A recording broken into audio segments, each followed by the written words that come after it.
গোরস্থানে মরদেহ দাফন করা কবর চলে এলো বাড়ির উঠানে। শুনতে আজব মনে হলেও এমন বিরল ঘটনার সাক্ষী সিরাজগঞ্জবাসী। এই ঘটনায় এলাকা জুড়ে রীতিমতো চাঞ্চল্য ছড়িয়েছে স্থানীয়দের মধ্যে। স্থানীয়রা জানান, আব্দুস সাত্তার মারা যাওয়ার পর তাকে এলাকার আল মাদিনাতুল বাকি কবরস্থানে দাফন করা হয়। কিন্তু 3 দিন পর সেই মৃতের কবরটি খোঁড়া অবস্থায় দেখে তারা, এমনকি মরদেহ ভেতরেও নেই।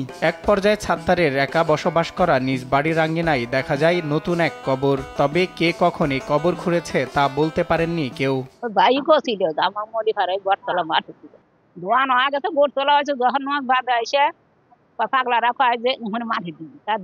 আমার চাচা আগে বলছিল যে এই জায়গায় সে থাকার জন্য, কিন্তু মারা যাওয়ার পরে আমরা কবরস্থানে দাফন করছি।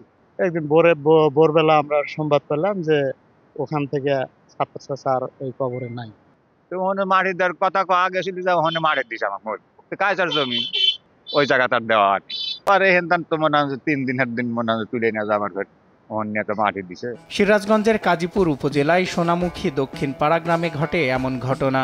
মৃত সাত্তারের স্বজনরা বলছেন, মৃত্যুর আগে আব্দুস সাত্তার বলেছিলেন তার হাতে লাগানো বটগাছের নিচে যেন তাকে কবর দেওয়া হয়, কিন্তু সেই জায়গাটি সরকারি হওয়ায় তা সম্ভব হয়নি। তবে 3 দিন পর সবার চোখের সামনে দৃশ্যমান হলো তার শেষ ইচ্ছার রহস্যময় বাস্তবায়ন।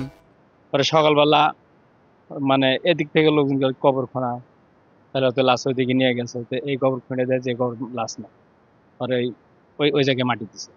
পরে থানা থেকে প্রশাসন আসলে এসে দিয়ে চলে গেছে। এটা কারা করছে কেউ বলতে পারে না, বুঝলেন, কেউ দেখেও না। রবিবারের সকালবেলা আমি ঘুমাতে উঠতে দেরি হয়েছে, কিছু লোকজন বললো যে সাত্তারের লাশ তুলে কবর।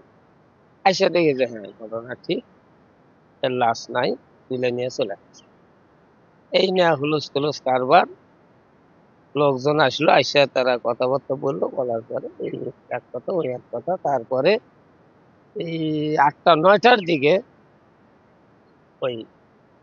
এদিকে কে বা কারা রাতের আধারে লাশ তুলে নিয়ে গিয়ে কবর দিল, এটা নিয়ে ধোঁয়াশা তৈরির পাশাপাশি নতুন করে কবরে তার মরদেহ আছে কিনা তা এখনো নিশ্চিত নয় বলে জানালেন স্থানীয় ইউপি সদস্য। থানা থেকে আসলো, ওরাও খালি ওই দেখলই যে ওখানে কবরটা, কিন্তু ওখানে দেখার মতো এটাও কেউ করে নাই, আছে কিনা এটা কেউ ফিরে দেখে নাই আর কি। এরকম কবরটা দেখে মনে হয় সন্দেহ হচ্ছে, তাহলে ওটাই ওইখানে। ঘটনাস্থল পরিদর্শন করা হলেও এই ঘটনায় অভিযোগ না থাকায় কোনো ব্যবস্থা নেওয়া হয়নি জানিয়ে পুলিশ বলছে, পরে দেওয়া কবরে তার মরদেহ আছে কিনা এটাও বলা সম্ভব না। না, এরকম কোনো নিশ্চিত আমরা হতে পারি নাই, কারণ আমরা তো লাশ তুলতে পারি না। এখন কবরস্থ হয়ে গেলে লাশ তুলতে হলে এটা ম্যাজিস্ট্রেট, এ নিয়ে চাঞ্চল্য সৃষ্টি হয়। কিন্তু আমরা যখন যাই সেখানে আসলে স্থানীয় কিংবা তার পরিবারের কারো পক্ষ থেকে কোনো রকম অভিযোগ আসলে থানা পর্যন্ত তারা দিতে চায় না। তারা যদি পরবর্তীতে কোনো রকম অভিযোগ দিতে চায় কিংবা মামলা করতে চায়, সেক্ষেত্রে আইনগতভাবে যা ব্যবস্থা হবে। আব্দুস সাত্তার দীর্ঘ 14 বছর যাবৎ পরিবার ছেড়ে সোনামুখী দক্ষিণ পাড়ায় কৃষি জমিতে একটি ছোট্ট ঘর নির্মাণ করে বসবাস করতেন। তিনি মূলত তরিকাপন্থী মানুষ ছিলেন, যার কারণে বিভিন্ন পীরের মাজারে মাজারে যাতায়াত ছিল বলেও জানান স্বজনেরা। সজল বিশ্বাস, নিউজ ডেস্ক, দেশ টিভি।